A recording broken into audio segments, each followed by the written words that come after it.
7ನೇ ತರಗತಿ ಸಮಾಜ ವಿಜ್ಞಾನ ಭಾಗ 1ರ ಪಠ್ಯಪುಸ್ತಕದ 3ನೇ ಪಾಠ ಭಾರತಕ್ಕೆ ಐರೋಪ್ಯರ ಆಗಮನ ಪಾಠದ ಸಂಪೂರ್ಣ ನೋಟ್ಸ್ ಅನ್ನು ನೋಡೋಣ. ಸೊ ದಯಮಾಡಿ ವಿಡಿಯೋನ ಲೈಕ್, ಶೇರ್ ಹಾಗೂ ಸಬ್ಸ್ಕ್ರೈಬ್ ಮಾಡೋದನ್ನು ಮಾತ್ರ ಮರೆಯದಿರಿ.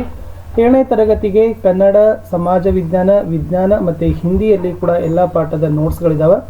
ಅವುಗಳ ಪ್ಲೇಲಿಸ್ಟ್ ಲಿಂಕನ್ನು ನಾನು ವಿಡಿಯೋದ ಡಿಸ್ಕ್ರಿಪ್ಷನ್ ಬಾಕ್ಸ್ನಲ್ಲಿ ಕೊಟ್ಟಿದ್ದೀನಿ. ದಯಮಾಡಿ ಅವುಗಳನ್ನು ನೋಡಿ ಅಂತ ಹೇಳ್ತಾ ಈ ವಿಡಿಯೋವನ್ನು ಶುರು ಮಾಡೋಣ. ಸೊ ಮೊದಲಿಗೆ ನೋಡೋಣ ಪೋರ್ಚುಗೀಸರು. ಸಾಮಾನ್ಯ ಶಕವರ್ಷ 1498ರ ಮೇ 17ರಂದು ವಾಸ್ಕೋಡಿಗಾಮ ಕೇರಳದ ಕಲ್ಲಿಕೋಟೆಯನ್ನು ತಲುಪುವ ಮೂಲಕ ಭಾರತಕ್ಕೆ ಹೊಸ ಜಲಮಾರ್ಗವನ್ನು ಕಂಡುಹಿಡಿದನು. ಈ ಜಲಮಾರ್ಗದ ಮೂಲಕ ಭಾರತವನ್ನು ಪ್ರವೇಶಿಸಿದ ಯುರೋಪಿಯನ್ನರಲ್ಲಿ ಪೋರ್ಚುಗೀಸರೇ ಮೊದಲಿಗರು. ಪೂರ್ವದ ದೇಶಗಳೊಂದಿಗೆ ವ್ಯಾಪಾರದ ಏಕಸ್ವಾಮ್ಯವನ್ನು ಇವರು ಸಾಧಿಸಿದರು. ವಸಾಹತು ಸಾಮ್ರಾಜ್ಯವನ್ನು ನಿರ್ಮಿಸೋದು, ಕ್ರೈಸ್ತ ಧರ್ಮವನ್ನು ಪ್ರಚಾರ ಮಾಡೋದೇ ಇವರ ಮೂಲ ಗುರಿಯಾಗಿತ್ತು ಪೋರ್ಚುಗೀಸರದು. ಇನ್ನು ಭಾರತದಲ್ಲಿ ಪೋರ್ಚುಗೀಸರ ಏಳಿಗೆಗೆ ಕಾರಣಗಳು ಏನು? ಇಲ್ಲಿ ಕಲ್ಲಿಕೋಟೆಯ ದೊರೆ ಜಾಮೋರಿನ್ ಪೋರ್ಚುಗೀಸ್ ನಾವಿಕ ವಾಸ್ಕೋಡಿಗಾಮನಿಗೆ ಭಾರತಕ್ಕೆ ವ್ಯಾಪಾರಕ್ಕೆ ಅನುಮತಿಯನ್ನು ನೀಡ್ತಾನೆ. ಈತ ಸಾಮಾನ್ಯ ಶಕವರ್ಷ 1509ರಲ್ಲಿ ಎಲ್ಬುಕರ್ ಭಾರತಕ್ಕೆ ಗವರ್ನರ್ ಅಂದರೆ ವೈಸ್ರಾಯ್ ಆಗಿ ನೇಮಕ ಆಗ್ತಾನೆ. ಈತ ಸಾಮಾನ್ಯ ಶಕವರ್ಷ 1510ರಲ್ಲಿ ವಿಜಯಪುರದ ಸುಲ್ತಾನನಿಂದ ಗೋವಾವನ್ನು ವಶಪಡಿಸಿಕೊಂಡು ಬಿಡ್ತಾನೆ. ಪೋರ್ಚುಗೀಸರು ಭಾರತವನ್ನು ಬಿಟ್ಟು ಹೋಗುವವರೆಗೂ ಗೋವಾ ಪೋರ್ಚುಗೀಸರ ರಾಜಧಾನಿಯೇ ಆಗಿತ್ತು. ಎಲ್ಬುಕರ್ಕನ ಬಂದ ಬಳಿಕ ಬಂದಿರತಕ್ಕಂಥ ಗವರ್ನರ್ಗಳು ದಿಯು, ದಾಮನ್, ಸಾಲ್ಸೆಟ್, ಬೆಸಿನ್, ಚೌಲ್, ಮುಂಬೈ, ಸಾಂಥೋಮ್, ಬಂಗಾಳದ ಹೂಗ್ಲಿ ಮುಂತಾದ ಕಡೆ ತಮ್ಮ ವಸಾಹತುಗಳನ್ನು ಸ್ಥಾಪನೆ ಮಾಡ್ತಾ ಹೋಗ್ತಾರೆ. ಹಾಗಾದರೆ ಪೋರ್ಚುಗೀಸರ ಅವನತಿಗೆ ಕಾರಣಗಳಾದರೂ ಏನು? ಇವರು ಬಲಿಷ್ಠ ನೌಕಾಪಡೆಯನ್ನು ಹೊಂದಿದ್ದು ಡಚ್ಚರು ಮತ್ತು ಇಂಗ್ಲಿಷರು ಪೋರ್ಚುಗೀಸರ ಪ್ರಬಲ ಪ್ರತಿಸ್ಪರ್ಧಿಗಳೇ ಆಗಿದ್ದರು. ಮುಂದೆ ಪೋರ್ಚುಗೀಸ್ ಸರ್ಕಾರದ ನೌಕರರು ಭ್ರಷ್ಟರಾಗಿ ಸ್ವಾಮಿ ನಿಷ್ಠೆಯನ್ನು ಕಳೆದುಕೊಳ್ತಾರೆ. ಮುಂದೆ ಅವರ ಸರ್ಕಾರ ಹೀನ ಸ್ಥಿತಿಗೆ ಇಳಿತದೆ. ಸೊ ಟೋಟಲಿ ಮತಾಂಧತೆಯೇ ಪೋರ್ಚುಗೀಸರ ಅವನತಿಗೆ ಮುಖ್ಯ ಕಾರಣವಾಗಿ ಬಿಡ್ತದೆ. ಅವರು ಇಲ್ಲಿಯ ವಿವಿಧ ಧರ್ಮೀಯರನ್ನ ಬಲವಂತದಿಂದ ಮತಾಂತರವನ್ನು ಮಾಡ್ತಾ ಹೋಗ್ತಾರೆ. ಇನ್ನು ವಿಜಯನಗರ ಸಾಮ್ರಾಜ್ಯದ ಅವನತಿ ನಂತರ ಅವರ ವ್ಯಾಪಾರ ಕುಂಠಿತವಾಗ್ತದೆ. ಪೋರ್ಚುಗೀಸರ ಫ್ರಾನ್ಸಿಸ್ಕೋ ಡಿ ಅಲ್ಮೇಡಾ ಭಾರತದ ಪ್ರಥಮ ವೈಸ್ರಾಯ್ ಅಥವಾ ಗವರ್ನರ್ ಆಗಿ ಹೋಗ್ತಾನೆ. ಭಾರತಕ್ಕೆ ಬಂದ ಮೊಟ್ಟ ಮೊದಲ ಯುರೋಪಿಯನ್ನರು ಹಾಗೂ ಭಾರತವನ್ನು ತೊರೆದಿರ್ತಕ್ಕಂಥ ಕಟ್ಟಕಡೆಯ ಯುರೋಪಿಯನ್ನರಲ್ಲಿ ಪೋರ್ಚುಗೀಸರೇ ಆಗಿದ್ದಾರೆ. ಕೊನೆಯವರೆಗೂ ಕೂಡ ಇವರು ಗೋವಾ, ದಿಯು ಮತ್ತು ದಮನ್ ಮಾತ್ರವೇ ಪೋರ್ಚುಗೀಸರ ವಶದಲ್ಲಿ ಉಳಿತದ. ಬ್ರಿಟಿಷ್ ಆಳ್ವಿಕೆ ಸಾಮಾನ್ಯ ಶಕವರ್ಷ 1947ರಲ್ಲಿ ಕೊನೆಗೊಂಡರೂ ಪೋರ್ಚುಗೀಸರು ನಮ್ಮ ನೆಲದಿಂದ ಕದಲಲಿಲ್ಲ. ಇನ್ನು ಗೋವೆಯ ವಿವೇಚನೆಗಾಗಿ ಅಲ್ಲಿಯ ಭಾರತೀಯರು ಅಹಿಂಸಾತ್ಮಕ ಚಳವಳಿಯನ್ನು ಹೂಡ್ತಾರೆ. ಆದರೆ ಚಳವಳಿಗಾರರನ್ನು ಅಮಾನುಷವಾಗಿ ಹಿಂಸೆಗೆ ಒಳಪಡಿಸ್ತಾರೆ. ಕೊನೆಗೆ ಸಾಮಾನ್ಯ ಶಕವರ್ಷ 1961ರಲ್ಲಿ ಈ ಭಾರತೀಯ ಸೇನಾಪಡೆಯು ಪೋರ್ಚುಗೀಸರನ್ನು ಬಡಿದೋಡಿಸುವುದರೊಂದಿಗೆ ಗೋವಾ ವಿಮೋಚನೆ ಆಗ್ತದೆ. ಇನ್ನು ನೋಡೋಣ ಡಚ್ಚರು ಸಾಮಾನ್ಯ ಶಕವರ್ಷ 1596ರಿಂದ 1792ರವರೆಗೆ. ಇಲ್ಲಿ ಪೋರ್ಚುಗೀಸರ ನಂತರ ಭಾರತಕ್ಕೆ ಬಂದ ಯುರೋಪಿಯನ್ನರಲ್ಲಿ ನೆದರ್ಲ್ಯಾಂಡ್ ದೇಶದ ಡಚ್ಚರೇ ಪ್ರಮುಖರು. ಇವರು 1602ರಲ್ಲಿ ಡಚ್ ಈಸ್ಟ್ ಇಂಡಿಯಾ ಕಂಪನಿಯನ್ನು ಸ್ಥಾಪನೆಯನ್ನು ಮಾಡ್ತಾರೆ. ಆದರೆ ಈ ಕಂಪನಿ ಪೂರ್ವದ ದೇಶಗಳೊಂದಿಗೆ ವ್ಯಾಪಾರವನ್ನು ಮಾಡೋ ಏಕಸ್ವಾಮ್ಯವನ್ನು ಪಡೀತದ.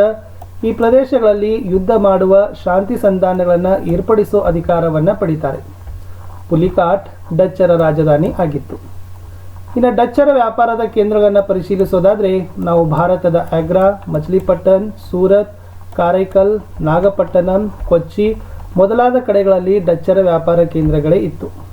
ಇನ್ನು ಡಚ್ಚರ ಅವನತಿ ನೋಡೋಣ. ಸೊ ಫಸ್ಟ್ ಡಚ್ಚರು ಇಂಗ್ಲಿಷರೊಡನೆ ಸಂಘರ್ಷಕ್ಕೆ ಇಳಿತಾರೆ. ಇಂಗ್ಲಿಷರು ಡಚ್ಚರನ್ನು ಸೋಲಿಸಿ ಬಿಡ್ತಾರೆ.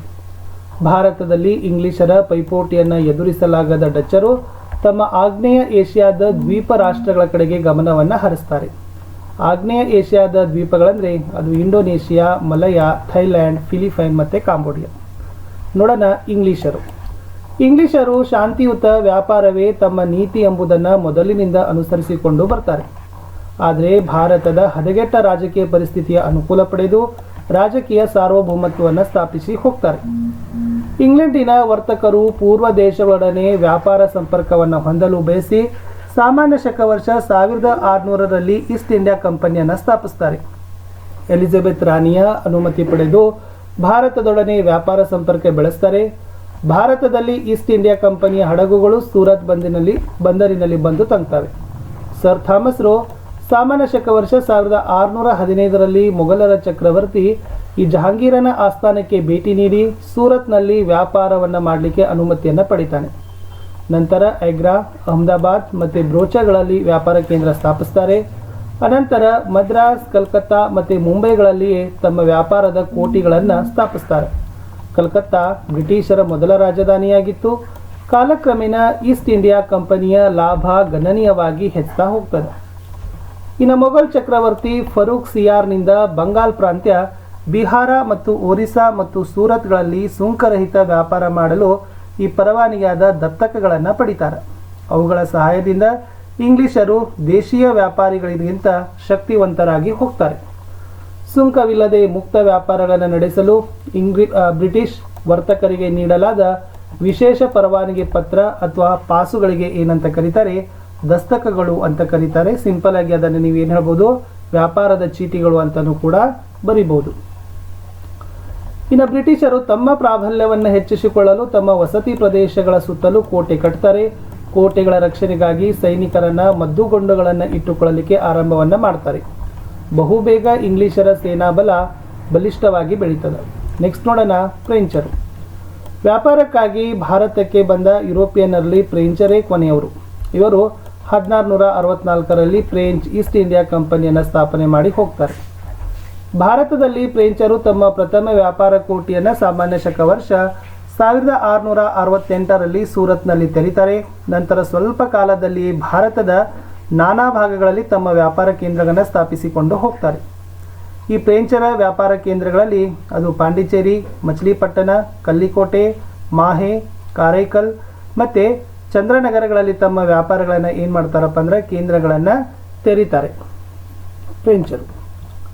ಇನ್ನು ಪಾಂಡಿಚೇರಿಯೇ ಫ್ರೆಂಚರ ರಾಜಧಾನಿಯಾಗಿ ಹೋಗ್ತದೆ. ಫ್ರೆಂಚರ ಗವರ್ನರ್ ಆಗಿ ಬಂದ ಡೂಪ್ಲೆ ಅತಿ ಚಾಣಾಕ್ಷತೆಯಿಂದ ಹೈದರಾಬಾದ್ ಮತ್ತು ಕರ್ನಾಟಕ ರಾಜ್ಯಗಳಲ್ಲಿ ಫ್ರೆಂಚರ ಪ್ರಭಾವವನ್ನು ಹೆಚ್ಚಳವನ್ನು ಮಾಡ್ತಾನೆ. ಭಾರತಕ್ಕೆ ವ್ಯಾಪಾರಕ್ಕೆಂದು ಆಗಮಿಸಿದ ಬ್ರಿಟಿಷರು ಮತ್ತು ಫ್ರೆಂಚರ ನಡುವೆ ರಾಜಕೀಯ ಮತ್ತು ವಾಣಿಜ್ಯ ಅಭಿವೃದ್ಧಿಗಾಗಿ ಯುದ್ಧ ನಡೀತವೆ. ಅವುಗಳನ್ನೇ ಕರ್ನಾಟಿಕ್ ಯುದ್ಧಗಳು ಅಂತ ಕರಿತೀವಿ. ಇನ್ನು ಫ್ರೆಂಚರ ಅವನತಿಗೆ ಕಾರಣಗಳು ನೋಡಿ. ಭಾರತದಲ್ಲಿದ್ದ ಫ್ರೆಂಚ್ ಸೇನಾ ನಾಯಕರಿಗೆ ಫ್ರಾನ್ಸ್ ಸರ್ಕಾರ ಪೂರ್ಣ ಬೆಂಬಲವನ್ನು ಕೊಡೋದಿಲ್ಲ. ಫ್ರಾನ್ಸ್ನಲ್ಲಿ ರಾಜಕೀಯ ಗೊಂದಲ ಮತ್ತು ಕ್ರಾಂತಿಗಳು ಕಂಡು ಬರ್ತವೆ. ಇದು ಭಾರತದಲ್ಲಿ ಅವರ ಅವನತಿಗೆ ಕಾರಣವಾಗಿ ಹೋಗ್ತದೆ. ಇನ್ನು ಫ್ರೆಂಚರ ನೌಕಾಪಡೆ ಇಂಗ್ಲಿಷರ ನೌಕಾಪಡೆಗಿಂತ ಉತ್ತಮ ಇರಲಿಲ್ಲ. ಸೊ ಮೋಸ್ಟ್ ನೆನಪಿನಿಟ್ಕೊಳ್ತಕ್ಕಂಥ ವರ್ಷಗಳು British East India company 1600, Dutch East India company 1602, French East India company 1664. So ಇಷ್ಟಿತ್ತು 7ನೇ ತರಗತಿಯ 3ನೇ ಪಾಠ ಭಾರತಕ್ಕೆ ಐರೋಪ್ಯರ ಆಗಮನ ಅಂತಕ್ಕಂಥ ಪಾಠದ ನೋಟ್ಸ್.